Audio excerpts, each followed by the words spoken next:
Hey viewers, welcome back to our channel. Today, we're delving into a captivating term that holds significance in the world of watches and technology.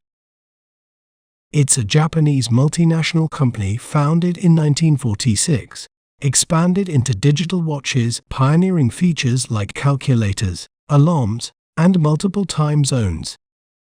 Let's break down this word to better understand its pronunciation. We may pronounce it as Casio, Casio, Ca, C, O.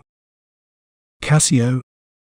Casio is renowned for its diverse range of watches, including G-Shock and Pro-Trek series, known for their durability and functionality in extreme conditions.